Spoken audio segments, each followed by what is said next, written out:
Managing used to be all about telling people what to do. Fix this, change that, do this, do that. Now, however, managing is about helping people do the best job that they possibly can. A new definition of management is the job of getting things done through other people. One of the skills involved in this type of managing, getting things done through other people, is the skill of coaching. That's what this session is all about. We'll start the session by asking the question, what is coaching? We'll then compare and contrast coaching with other terms that are sort of similar, but they have significant differences as well. So we'll look at coaching versus mentoring versus teaching versus training, for example. We'll then move on to look in detail at the different sub-skills that go into the overall skill of coaching. Finally, we'll give you some guidelines or some pointers to follow so that you know that you are actually doing an effective job as a coach.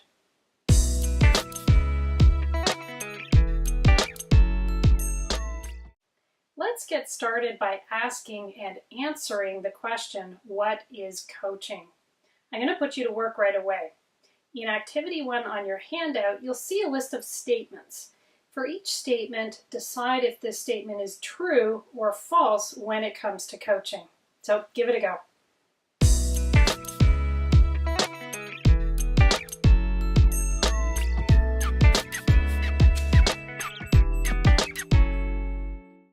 Let's take a look at each of these statements and see what you came up with for your answers. A. The coach identifies area for improvement by asking inquiry-type questions to first understand what the issues are. This one is true. One of the fundamental skills of coaching is the skill of asking questions. And not just any question. You need to ask the right questions. We'll take a look at that later on. B. The final step of all coaching interactions is to determine a plan of action for the person being coached. This can be either a formal or informal plan. This statement is true. The outcome of each coaching session should be that there's some kind of action that the person being coached now needs to take. C. Coaching is action-oriented. Following on statement B, this one is also true, for the same reason. D. A coach does not tell the person being coached what to do. Rather, a coach helps the person identify what to do. This statement is true. Remember in the introduction I talked about how management has changed from telling people what to do to helping them do something? So coaching is all about helping. E. The overall goal of coaching is to enable the person being coached to grow and become more successful. This statement is true. With your coaching, you want to enable your staff to be the best that they can possibly be. F. A coach's main role is to give instructions or advice to the person being coached. This statement is false. Remember, coaching is not about telling people what to do or advising them to do this or that. It's about helping them figure it out on their own. G. A coach serves as an unbiased outside pair of eyes on a situation or issue. This statement is true. One of the key value points that you bring to every coaching session with your staff is that you can look at the situation they're in with this unbiased pair of eyes. So you can see things that they're not going to see. H. Coaching is about working together to figure out how to do something in the best possible way. This statement is true. Coaching is about a partnership between you and your staff members so that the best outcome or the best endpoint can be arrived at. I. A coach should offer support and encouragement. This statement is true. Think of yourself as a cheerleader. You want to really get people going, energize them, and make them think that they can do everything to the best of their ability. J. Coaching involves building an ongoing relationship with the person being coached. This statement is true. And let's take this a little bit further. Your coaching will only work if there is trust between you and your staff member. If that trust is gone, then your coaching simply won't work. K. A coach should tell the person he or she is coaching exactly what to do. This statement is false. Remember, coaching is about helping, not telling. L. A coach should not challenge the thinking, beliefs, and assumptions of the person he or she is coaching. This statement is false. It's actually the complete opposite. A coach should challenge the thinking, beliefs, and assumptions of the person he or she is coaching. This is one of your primary roles, is to push your staff member to think in new ways and different ways. M. A coach should offer detailed, specific, and constructive feedback. This statement is true. You have to make sure that the feedback you give your staff members is useful, and it's only useful if it has a level of detail that they can use to build an action plan moving forward. N. The person being coached is responsible for taking action. This statement is true. The onus for taking action is on your staff member, not you. O. A coach works behind the scenes. The person being coached is out front and center. This statement is true. The coaching is not about you. The coaching is about your staff member. P. Coaching is a collaboration between the person coaching and the person being coached. This statement is true. Coaching is not a hierarchical relationship. Okay? There's not one person in the relationship who has more power or more control than the other. It's an equal relationship, and it's a collaborative relationship. Q. It is the coach's job to keep the coaching conversation focused on the end goal and to bring the conversation back to that end goal if things go off on a tangent. This statement is true. Things sometimes will go off on a tangent as the person you're coaching has different ideas or wants to go in a different direction. Your job is to always keep them on track.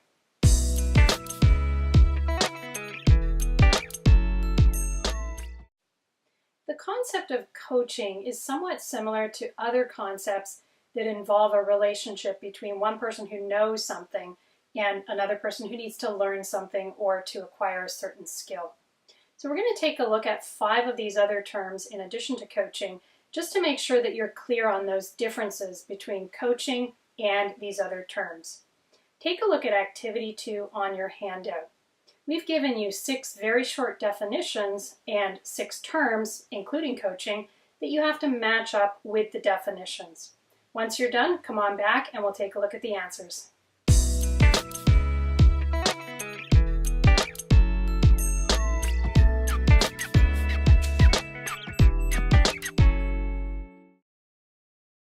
A. To share experience and advice. The best match here is the term mentoring. B. To impart knowledge of or skill in. The best match here is the term teaching. C. To guide, support, and encourage. This is the concept of coaching. D. To command unconditionally. This is the concept of dictating, probably not what we want to do in the workplace these days. E. To handle, direct, govern, or control. This is the concept of managing. F. To develop or form a habit in someone. The best match here is training. Think of a personal trainer who wants you to be in good shape and get in the habit of working out.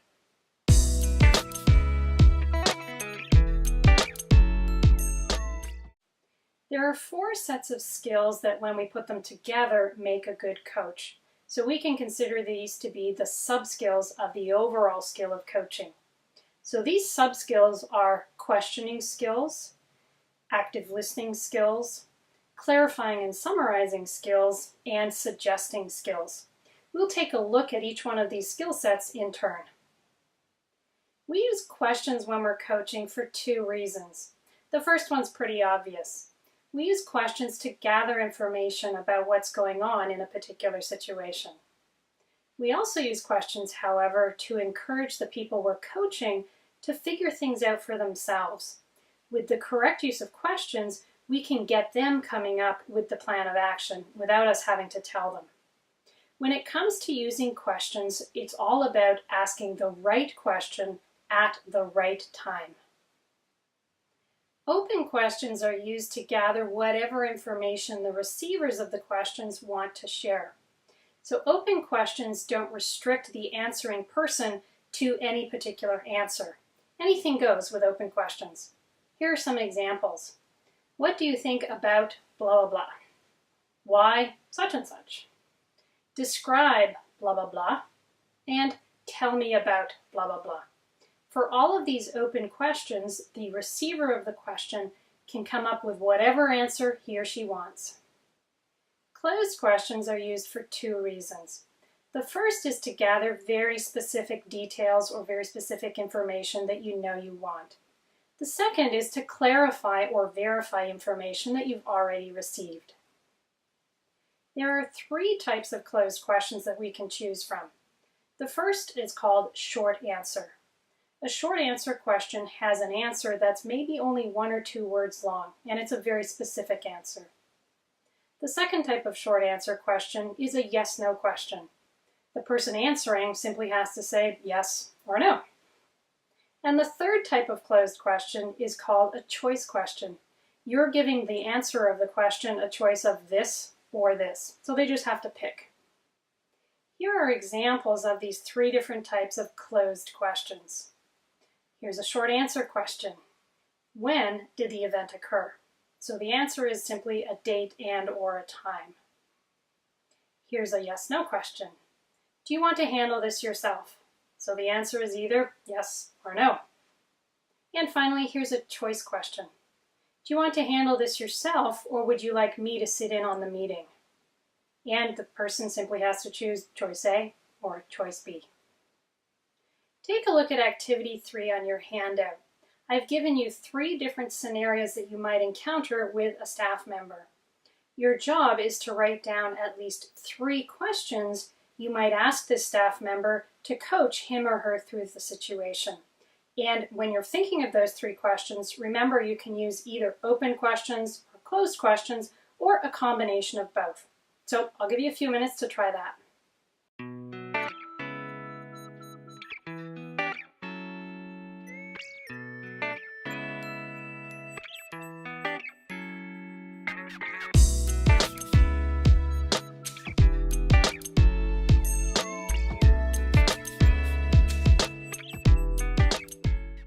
Here's the first scenario.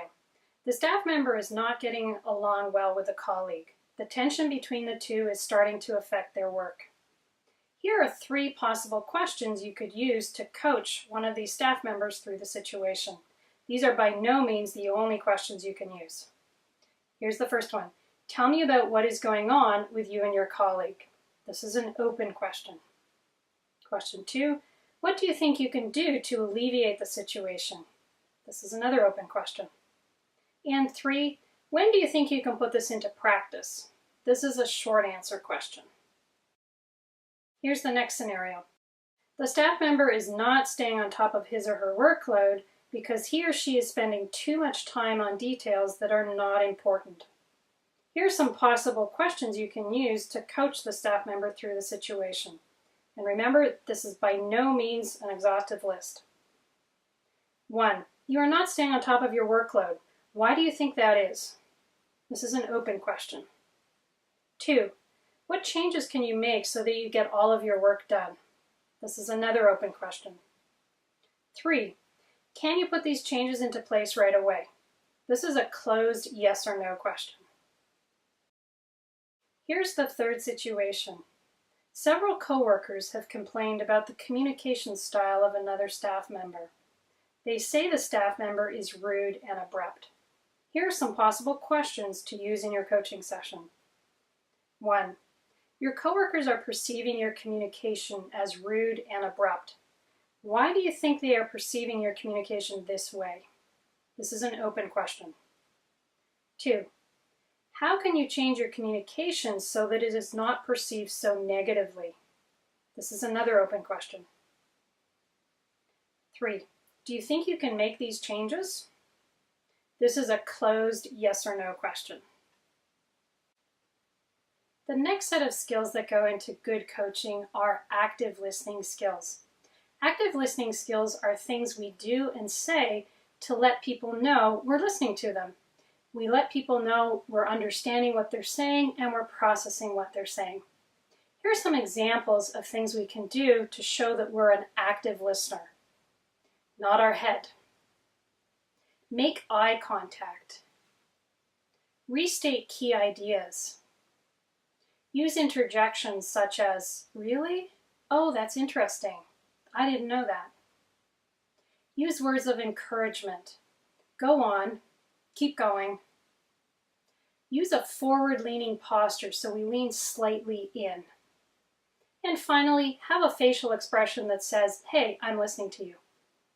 Here's a quick test of what you can do to see if you're a good active listener. The next time you have a conversation with someone, anyone, it doesn't matter who, be very conscious of what you're doing to indicate, "Hey, I'm listening." So note if you have eye contact, if you're nodding your head, and so on. And try adding in different signs of active listening if they're not signs that you use naturally. The next set of skills that go into good coaching are clarifying and summarizing skills. Clarifying and summarizing are slightly different. Clarifying is what we do to make sure that we have correctly understood what someone has said. Summarizing is what we do to pull out all of the key points that we think we've heard.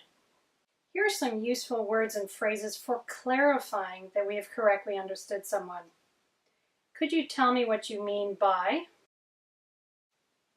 What do you mean by? I don't quite understand. I'm not sure what you mean by. Could you explain? And just to make sure I am clear, here are some useful words and phrases for summarizing what someone has said. So what you mean is, so what you are saying is, and to summarize. The final set of skills that go into good coaching are suggesting skills. Remember, coaching is about helping, not telling. So when we're suggesting something to someone, we're giving him or her a choice. This might work or it might not work. This is the opposite of telling someone when we're not giving him or her a choice. Here's some useful phrases to use to start your suggestion. Why don't you? How about? Have you thought about? Have you tried? If I could suggest something.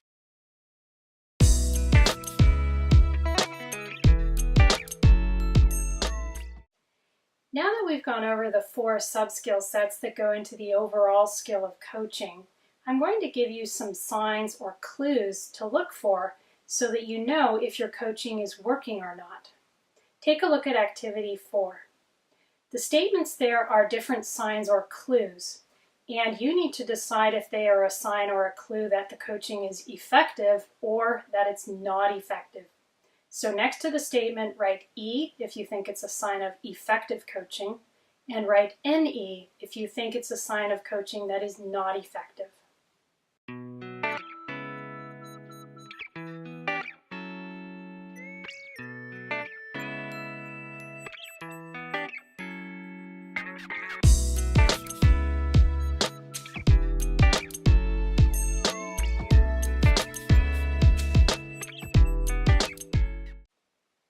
A.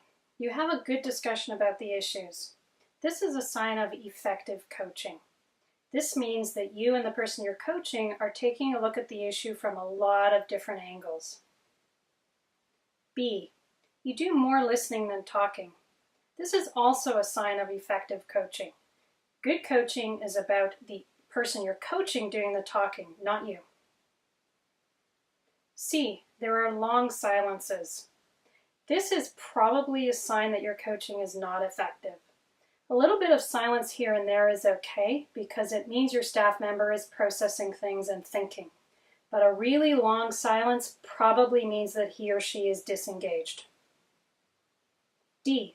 There is no eye contact between you and the person you're coaching. This is a sign that your coaching is not effective. Eye contact means both parties are engaged in what's going on. When there's no eye contact, that engagement has been broken. E. You ask a lot of questions. This is a sign of effective coaching. And remember all the different types of questions that we reviewed. Use all of them. F. The person being coached says something is a good idea but does not commit to any action on it. This is a sign that your coaching is not effective.